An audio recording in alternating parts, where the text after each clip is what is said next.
মই যেতিয়া কবিতাৰ কথা কওঁ তেতিয়া বহুতে মোক উপলুঙা কৰে, কিন্তু আজি মোৰ উপায় নাই।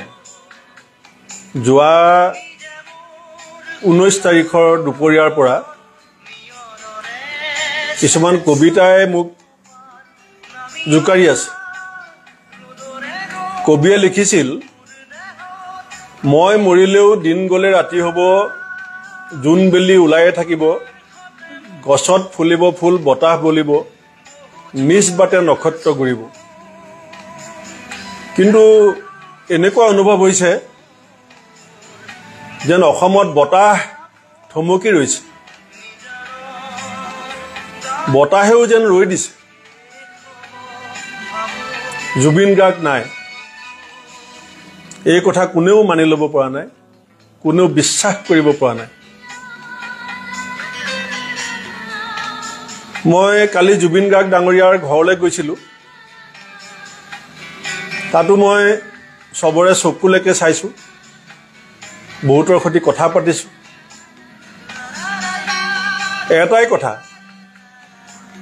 যে জুবিন গাৰ্গ আমাৰ মাজৰ পৰা যাবগৈ নোৱাৰে। আজি ৰাতিপুৱা গুৱাহাটী গোপীনাথ বৰদলৈ আন্তঃৰাষ্ট্ৰীয় বিমানবন্দৰত হাজাৰ হাজাৰ মানুহৰ মাজত শাৰী পাতি আছিলোঁ।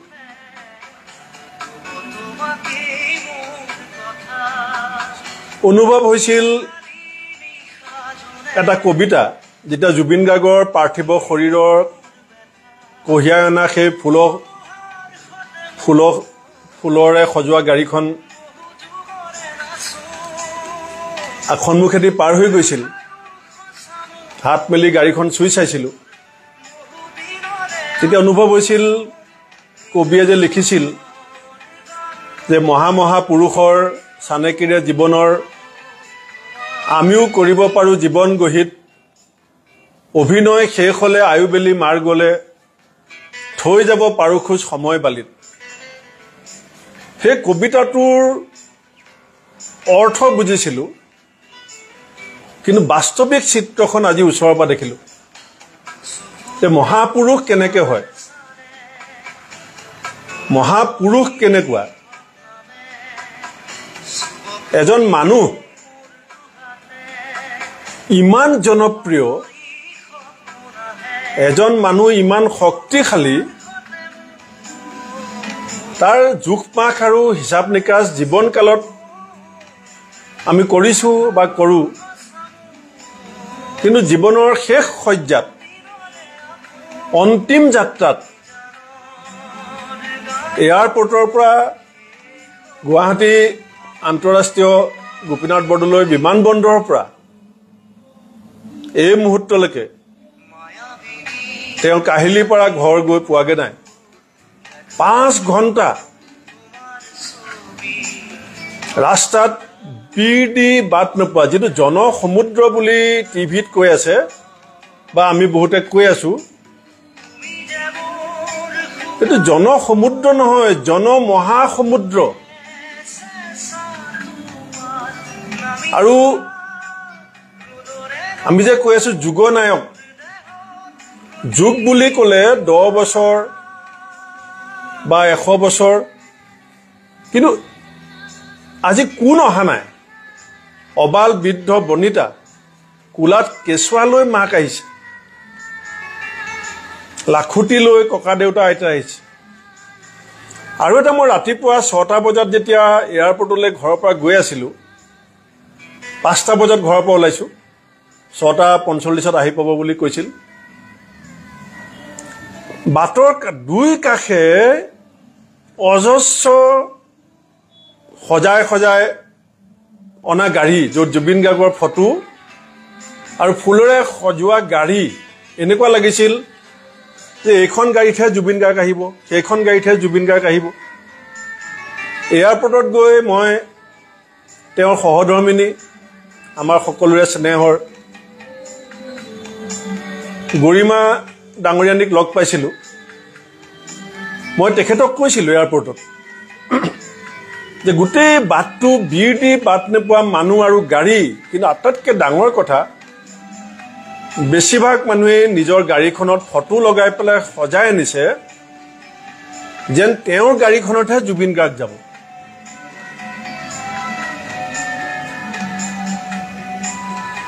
সঁচাকে গাড়ীখন চুই চাওঁতে সেইকাৰণে ভাৱ আহিছিল যে এই জীৱনত ইমান শক্তিশালী, ইমান জনপ্ৰিয় আৰু কাৰোবাক লগ পাম বুলি মোৰ বিশ্বাস নহয়। জুবিন গাৰ্গ এই জনপ্ৰিয়তাৰ উৎস কি? তেওঁ বাৰে বাৰে কৈছিল মোৰ জাতি নাই, মোৰ ধৰ্ম নাই, মই মানুহ, মানৱতাবাদৰ কথা কৈছিল। নিষ্পেষিত, শোষিত, বঞ্চিতজনৰ কাৰণে হিয়া উজাৰি, সৰ্বস্ব উজাৰি দিবৰ কাৰণে এজন মানুহে সদায় প্ৰয়াস কৰিছিল। সেইকাৰণে মই ভাবোঁ যে অসমীয়া জাতিৰ যিটো ৰস, জাতিৰ যিটো ৰস, প্ৰাণৱন্ত হৈ থকা, উজ্জীৱিত হৈ থকা যিটো ৰস, সেই ৰস আমাৰ জুবিন গাৰ্গ। আৰু জুবিন গাৰ্গক আমি কেনেকৈ জীয়াই ৰাখিম? মই শুনিছোঁ আমাৰ সোণাপুৰত আমাৰ চৰকাৰে তেওঁৰ অন্তিম শয়নৰ স্থান ঠিক কৰিছে। কিন্তু জুবিন গাৰ্গৰ যি শব্দ, সুৰ আৰু সৃষ্টি আৰু যি প্ৰতিভা, সেয়া আমাৰ মনত নহয়, আমাৰ দেহত নহয়, আমাৰ অন্তৰৰ অন্তৰতম কোণতটো থাকিবই। কিন্তু জ্যোতি, বিষ্ণু, ফণী শৰ্মা, ডক্টৰ ভূপেন হাজৰিকাক আমি হেৰুৱাৰ পাছত নতুন প্ৰজন্মটোক প্ৰাণৱন্ত কৰি অসমীয়া জাতি কিমান শক্তিশালী, অসমীয়া ভাষা কিমান শক্তিশালী, অসমীয়া কণ্ঠ কিমান সুমধুৰ, আৰু অসমীয়া জাতিয়ে জাতীয় নায়কক কিমান ভাল পায় আৰু কিমান মৰম কৰে। আৰু জাতিৰ কাৰণে চিন্তা কৰাজনক লৈ জাতি কেনেকৈ হিয়া উজাৰি পেলাই তেওঁৰ পিছত থিয় দিয়ে, সেই গোটেই বিষয়বোৰ আমি সামৰি পেলাই নতুন প্ৰজন্মৰ সন্মুখলৈ নিব পাৰিব লাগিব। আৰু নতুন প্ৰজন্মই এই কথা বুজিব লাগিব। জুবিন গাৰ্গৰ, আমাৰ হিৰুদা, কবি হিৰুদা আৰু জুবিন গাৰ্গৰ এটা আছুতীয়া সাক্ষাৎকাৰ মই চাইছিলোঁ। হিৰুদা আমাৰ ভোগপুৰৰ ঘৰলৈ যেতিয়া গৈছিল, হিৰুদাৰ কবিতাৰ এটুকুৰা লিখা আছে। হিৰুদাই সেই কবিতাটো আমাৰ ঘৰত যাওঁতে আমি আলোচনাও কৰিছিলোঁ যে মৃত্যু এক শিল্প, কঠিন শিলত কটা নিলোপ ভাস্কৰ্য, হিৰুদাই লিখিছিল। কিন্তু আজি জুবিন গাৰ্গৰ পিছে পিছে তেওঁৰ পাৰ্থিৱ শৰীৰ লৈ যোৱা ফুলেৰে সজোৱা গাড়ীখনৰ আগে পিছে যি মহাসমুদ্ৰ ৰাইজে সৃষ্টি কৰিছে, সেয়া দেখি মই অনুভৱ যে জুবিন গাৰ্গৰ মৃত্যু কেৱল শিল্প নহয়, এয়া এক মহাবিপ্লৱ, জাতিক প্ৰাণৱন্ত কৰাৰ, অসমীয়া জাতিক একত্ৰিত কৰাৰ। আৰু কোন আছে আমাৰ মাজত যাৰ মৃত্যুৱে প্ৰতিজন অসমবাসীক কন্দুৱাব? চকু পানীৰ ঢল আজি অসমত আহিছে। আমেৰিকাত তেওঁৰ গান বাজিছে, নেপালত তেওঁৰ গান বাজিছে, কালি কলিকতাত হাজাৰ হাজাৰ মানুহ ৰাজপথলৈ ওলাই আহিছে। কোনজন অসমীয়া, কোনজন অসমীয়াৰ কণ্ঠই, শব্দই, সুৰে আমেৰিকা, নেপাল, পশ্চিমবংগ বা পৃথিৱীৰ বিভিন্ন প্ৰান্তত এই জোকাৰণি যিটো, সেইকাৰণে অসমীয়াৰ যিটো গৌৰৱ, গৌৰৱ শব্দটোৱে জুবিন গাৰ্গ ডাঙৰীয়াক সৰু কৰিব। জাতিৰ যিটো স্বাভিমান, জাতিৰ যিটো আত্মসন্মান আৰু জাতিৰ যিটো সাহস, অপৰিসীম সাহস, মুক্ত কণ্ঠে কথা কোৱাৰ যিটো দুৰ্বাৰ সাহস আছিল জুবিন গাৰ্গৰ সেই সহ্য আৰু বীৰ্য যেটো জুবিন গাৰ্গ নতুন প্ৰজন্মৰ বীৰ জুবিন গাৰ্গ আৰু বৰ্তমানে যেটো সমাজ আৰু সভ্যতা যেটো ৰূপত গঢ় দি উঠিছে তাত জুবিন গাৰ্গ নতুন প্ৰজন্মটোক যেনেকৈ আৱৰি ৰাখিছিল সামৰি ৰাখিছিল অভিভাৱকত্ব জুবিন গাৰ্গৰ এষাৰ কথাই যেনেকৈ আৰ্মিত বায়েমূৰ দায়েমূৰ এটা অনুভৱ যে জুবিন গাৰ্গে জাতিক বায়েমূৰ দায়েমূৰ মই কাৰণে এই সময়ত সমগ্ৰ অসমবাসীক আহ্বান জনাইছো যে জুবিন গাৰ্গৰ অন্তিম শয়ন সোণাপুৰত চৰকাৰে ঠিক কৰিছে বুলি টিভিত দি আছে সেই মুহূৰ্তত সেই বিৰল মুহূৰ্তটো আমি প্ৰতিজন তেওঁৰ কাষত থিয় দিয়াৰ সময় তেওঁৰ মৃত্যুৰ এই শেষ যাত্ৰা আৰু শেষ বিৰল মুহূৰ্তটোৰ মাজেদি জাতিটোক সংপৃক্ত কৰিবৰ কাৰণে একত্ৰিত কৰিবৰ কাৰণে সমৃদ্ধ কৰিবৰ কাৰণে